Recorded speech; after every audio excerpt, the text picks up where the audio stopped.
Hello, Ready Associates. I'm here to help you master one of the most important buyer protection tools in your arsenal, the Addendum Concerning Right to Terminate Due to Lender's Appraisal.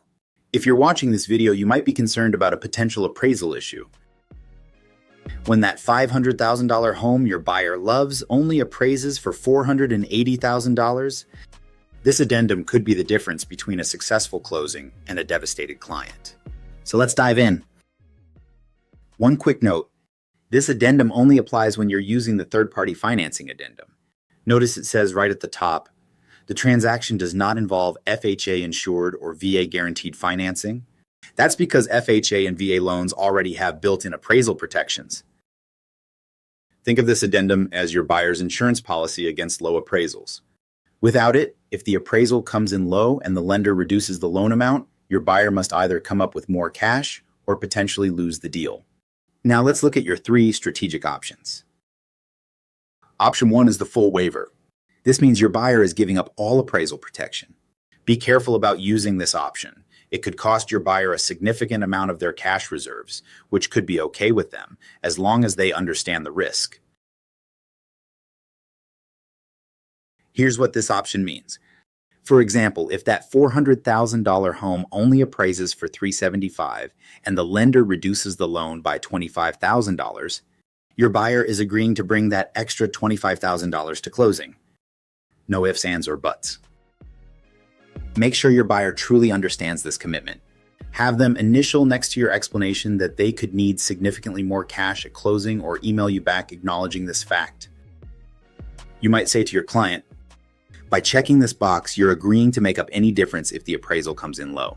Are you prepared to bring X amount more additional cash to closing if needed? Option 2 is the partial waiver. This is your strategic middle ground. Your buyer waives appraisal protection, but only down to a specific dollar amount. Let's say you have an offer of $400,000 and you put $380,000 in the partial waiver blank. If the home appraises for $385,000 or higher, your buyer proceeds normally. If it appraises for $380,000 exactly, they also proceed normally. But if it appraises for anything less than $380,000, the buyers can terminate and get their earnest money back. How do you determine this number? Here's a formula that can work for your buyers. Take the purchase price, subtract 5 to 7% in a normal market, or 3 to 5% in a hot market. Consider your buyer's extra cash available and factor in the property's market positioning. For a $500,000 purchase, you might set the floor at $475,000. This protects against major appraisal shortfalls while still showing the seller you're serious. This option works great when you want to make a competitive offer but protect against significant appraisal problems. Option 3 gives your buyer extra protection beyond what's already in the third-party financing addendum. This is pure buyer protection. Notice the two critical blanks, the number of days and the dollar amount. Your buyer can terminate if the appraisal comes in below your specified amount, and they must give the seller a copy of the appraisal. Here's an example. On a $470,000 purchase, you put 10 days in the first blank and $450,000 in the second blank. If the appraisal comes back less than $450,000, your buyer can terminate within 10 days after the effective date, get their earnest money back, and move on. Be aware, if the appraisal is not completed within the specified time frame, the buyer loses their right to terminate under option 3, and they can no longer use this addendum's protection. However, they still retain their termination rights under the third-party financing addendum if property approval is not obtained. This is why it's so important for your buyers to work with a good, responsive lender. Here are some other key things to think about before using the addendum. In a strong seller's market, your buyers might consider options 1 or 2 to stay competitive. Buyers who won't waive some appraisal protection often lose deals. If you're in a buyer's market, however, option 3 gives maximum protection to your buyer. This addendum works with the third-party financing addendum deadlines. Make sure your buyer understands all their timeline obligations.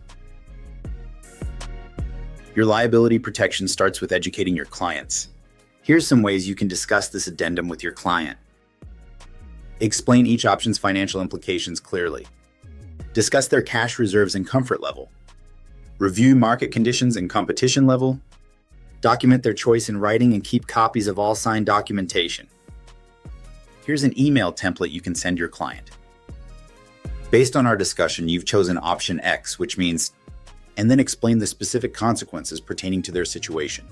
Please confirm your understanding by replying to this email. Here's a few red flags for when not to proceed. The buyer seems confused about the implications. They're choosing based on emotion, not facts. Their financial capacity doesn't match their choice. When in doubt, recommend consultation with their lender and attorney. When you can navigate appraisal challenges confidently, you demonstrate your expertise and value to your clients. Thanks for watching and happy closings.